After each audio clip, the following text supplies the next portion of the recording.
Ali mean गज पतंगा मृग,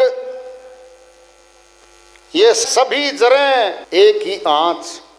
तुलसी वो नर कैसे बचे, जिनमें बैठे पांच। तुलसीदास जी महाराज ने बहुत ऊंची श्री वाणी में बताई है। अली कहते हैं भंवरे को, मीन मछली को,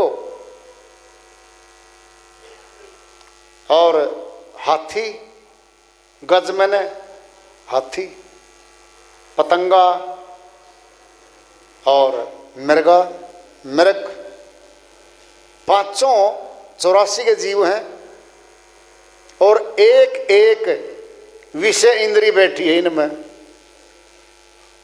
ये जरे सब एक ही आंच, एक आंच में बैठे हैं सारे, इनमें दो नहीं है। तुलसी वो नर कैसे बचे ही, जिन में बैठे पांच।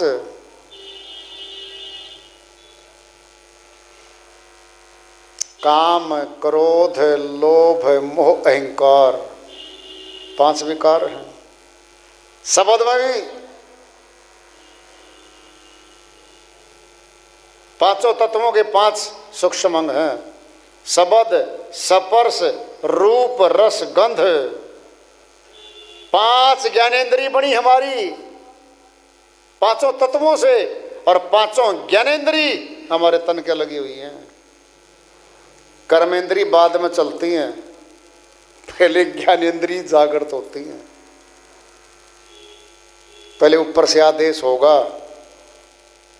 रसगुल्ला कितना मीठा होता है, अच्छा लगता है। ऊपर से आया विचार, जिह्वा पे रस आ जाएगा। हे जी रसगुल्लों की ज्यादा बात ना करो। कहता क्यों? कहता जिह्वा पे रस आ गया। ये कर्मेंद्रिय भी साथ है और ज्ञानेंद्रिय भी साथ बैठी है। शब्द स्पर्श रूप रस गंध,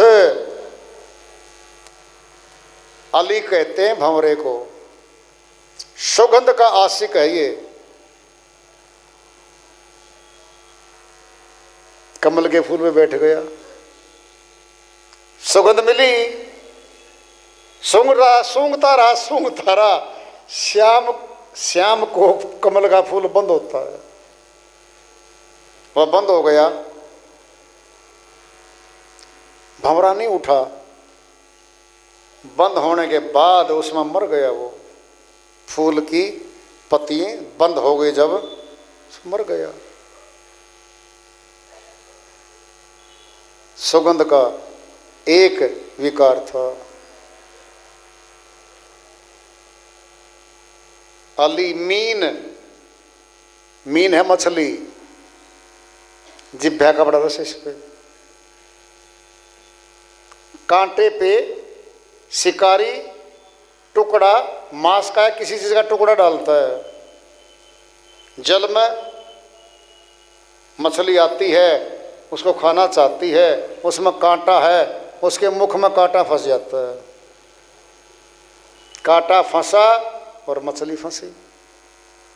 शिकारी उसको तुरंत निकालता है और बाहर निकलते ही मछली मर जाती है। रस में एक रस के कारण मछली मरी। रूप रस गंध, रूप पतंगा है, दीपक की लो है, उस पे बड़ा आशिक है वो लो का।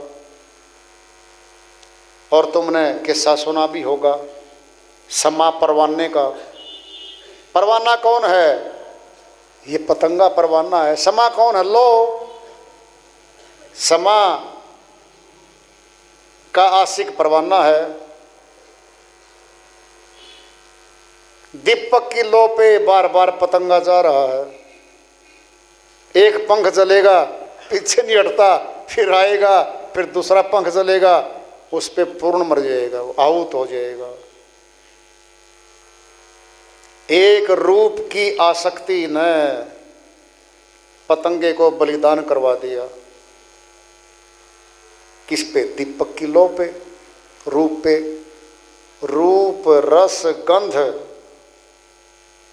गंतवाली, रस भी आ लिया। शब्द स्पर्श, शब्द धुन पे आशिक होता मृगा।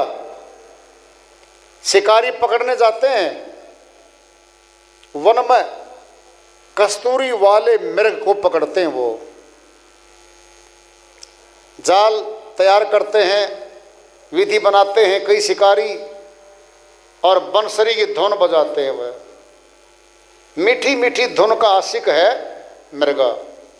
सुदूर पहाड़ों से, जंगल से सुनता सुनता बंसरी को आएगा, और जहाँ उन्हें फंसाने का बनाया हुआ जाल छुप के बैठेंगे, वहाँ के वो खड़ा हो जाता है और उस धुन में मगन हो जाता है। मृगा भूल जाता है कि मेरे मारने वाले निकट बैठे हैं, वह धुन का आशिक हो जाता है।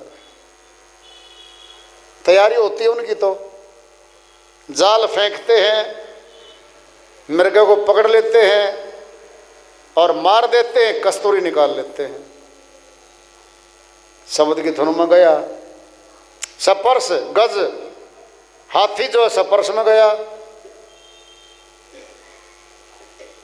5 विकार अलग अलग जीवों में थे, एक एक विकार ने मरवा दिया उनको। तुलसी सो नर कैसे बचही, जिनमें बैठे 5। तुलसीदास जी महाराज कहते मनुष्य में तो 5 बैठा दिए, कैसे बचेंगे ये। शब्द स्पर्श रूप रस गंध 5 बैठे हमारे अंदर, और 5 ज्ञानेंद्री हमारे लगी हुई हैं। आंखों में रूप बसता है, कानों से धुन सुनते हैं हम, जिह्वा पे रस है, चखते हैं हम, नासिका से सूंघते हैं हम, स्पर्श के बच्चा से है। 5 बैठे। तुलसी वे नर कैसे बचही, जिन संग बैठे 5। 5 इकट्ठे कर दिए। खतरा था ना, मनुष्य तन में भक्ति करके जीव आत्मा अमरलोक जाएगी, काल के देश को चीर के जाएगी, काल के देश को पार करके जाएगी। क्या कर दिया, 5 बैठा दिए। पहरा जबरदस्त लगा दिया काल पुरुष ने कि जीव आत्मा न निकल पाए, तेरे आवागमन की सदस्य बनी रहे और तेरा राज का चलता रहे। यहाँ पे ये काल पुरुष की चाल है।